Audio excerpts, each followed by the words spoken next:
সাগর রক্তের বিনিময়ে বাংলার স্বাধীনতা আনলে যারা, আমরা তোমাদের ভুলব না। বন্ধুরা, আমরা আসছি জাতীয় স্মৃতিসৌধে। আজকে আমি স্মৃতিসৌধ ঘুরে ঘুরে দেখবো এবং আমার সাথে আছে আরিয়ান এবং আনান। আমরা ঘুরে ফিরে আপনাদেরকে দেখাবো। তো আজকে সারাদিন আমরা এই স্মৃতিসৌধে থাকবো এবং আশপাশ ঘুরে দেখবো। আসুন, আপনারাও এনজয় করুন। ধন্যবাদ। বাংলাদেশের স্বাধীনতা যুদ্ধে নিহত মুক্তিযোদ্ধা ও নিহত বেসামরিক বাঙালি ও অবাঙালিদের স্মৃতির উদ্দেশ্যে নিবেদিত একটি স্মারক স্থাপনা হচ্ছে জাতীয় স্মৃতিসৌধ। এটি ঢাকার সাভারে অবস্থিত। স্মৃতিসৌধে 60টি স্তম্ভ রয়েছে, যা বাংলাদেশের মুক্তি সংগ্রামের প্রধান 60টি আন্দোলনের নিদর্শন বহন করে। আমরা চলে আসলাম সেই স্মৃতিসৌধে। আমার সাথে আছে আরিয়ান এবং আনান। আমরা এখন ভিতরে যাচ্ছি, দেখা হবে আপনাদের সাথে, আপনারা আমাদের সাথে। এই স্মৃতিসৌধটির নকশা প্রণয়ন করেন স্থপতি সৈয়দ মাইনুল হোসেন। আমরা এখন স্মৃতিসৌধের সামনে আছি। আপনারা দেখতে পাচ্ছেন সেই সকালবেলার আমাদের যে স্মৃতিসৌধ, সেটি খুব সুন্দরভাবে দেখা যাচ্ছে। অনেক কুয়াশা পড়েছে আজকে, তার মধ্যেও আমরা চলে এসেছি সেই শুধু ঢাকা থেকে। বন্ধুরা দেখতে পাচ্ছেন আমরা সেই স্মৃতিসৌধের সামনে আছি। এখানে মুক্তিযুদ্ধে নিহতদের 10টি গণকবর রয়েছে। বিদেশি রাষ্ট্রনায়কগণ সরকারিভাবে বাংলাদেশ সফরে আগমন করলে এই স্মৃতিসৌধে শ্রদ্ধা নিবেদনের জন্য রাষ্ট্রাচারের অন্তর্ভুক্ত হয়ে এখানে এসে তারা তাদের শ্রদ্ধা নিবেদন করে যান। 1972 খ্রিস্টাব্দের 16ই ডিসেম্বর বিজয় দিবস বাংলাদেশের তৎকালীন রাষ্ট্রপতি শেখ মুজিবুর রহমান ঢাকা শহর থেকে 25 কিলোমিটার দূরে ঢাকা আরিচা মহাসড়কের পাশে নবীনগরে এই স্মৃতিসৌধের স্মৃতিফলক তৈরি করেন। 1978 খ্রিস্টাব্দে রাষ্ট্রপতি জিয়াউর রহমান স্মৃতিসৌধটি নির্মাণের উদ্যোগ গ্রহণ করেন এবং নকশা আহ্বান করা হয়। 1978-এর জুন মাসে প্রাপ্ত 57টি নকশার মধ্যে সৈয়দ মাইনুল হোসেন প্রণীত নকশাটি গৃহীত হয়। 1989 খ্রিস্টাব্দে মূল স্মৃতিসৌধের নির্মাণ কাজ শুরু হয় এবং 1982 খ্রিস্টাব্দে বিজয় দিবসের অল্প পূর্বে সমাপ্ত হয়। 2002 খ্রিস্টাব্দে গৃহীত প্রকল্প অনুযায়ী এখানে একটি অগ্নিশিখা, সুবিস্তৃত মুরাল এবং একটি গ্রন্থাগার স্থাপনের পরিকল্পনা হয়। বাংলাদেশ সফরকারী বিদেশি রাষ্ট্রনায়কগণ নিজ হাতে এখানে স্মারক বৃক্ষরোপণ করেন। স্মৃতিসৌধের 60টি স্তম্ভ রয়েছে, যা বাংলাদেশের মুক্তি সংগ্রামের প্রধান 60টি আন্দোলনের নিদর্শন বহন করে।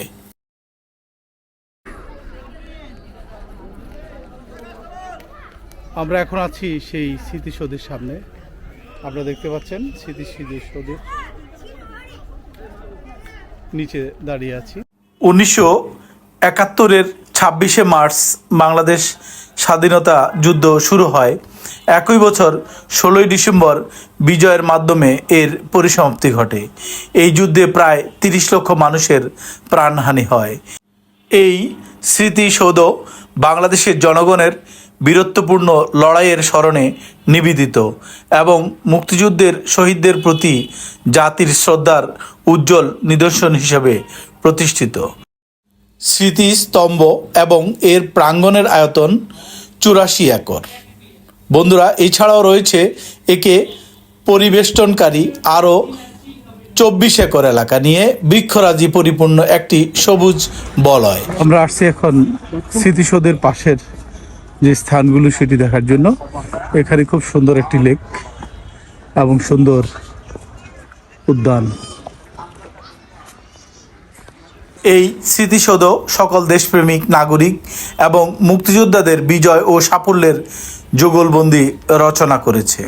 60টি ত্রিভুজাকৃতি মিনারের শিখরের দেশের মাধ্যমে বাংলাদেশের মুক্তি সংগ্রামের 60টি পর্যায়ের প্রতিটি এক ভাব ব্যঞ্জনাতে প্রবাহিত হচ্ছে। বন্ধুরা, আমরা ঘুরে দেখছি স্মৃতিসৌধের আশপাশের যে সবুজ বলয়, যেখানে সুন্দর যে লেকগুলো সেগুলো আমরা দেখছি। আমরা দাঁড়িয়ে আছি স্মৃতিসৌধের পাশে যে লেকের পাড়ে। আপনারা দেখতে পাচ্ছেন সেই সুন্দর লেক, এই স্বচ্ছ জল আপনার মন কাড়বে। তবে এই পানির মধ্যে পদ্ম ফুলও আছে।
বন্ধুরা, আমরা আজকে সারাক্ষণ ঘুরে দেখলাম, বিশেষ করে স্মৃতিসৌধের আশপাশ। তো আপনাদের কেমন লেগেছে? আপনাদের যদি ভালো লেগে থাকে তাহলে আমাদের পরিশ্রম সার্থক হবে এবং আমরা নতুন নতুন ভিডিও তৈরি করতে উৎসাহিত বোধ করি। ভালো থাকুন সবাই, সুস্থ থাকুন সবাই। আল্লাহ হাফেজ।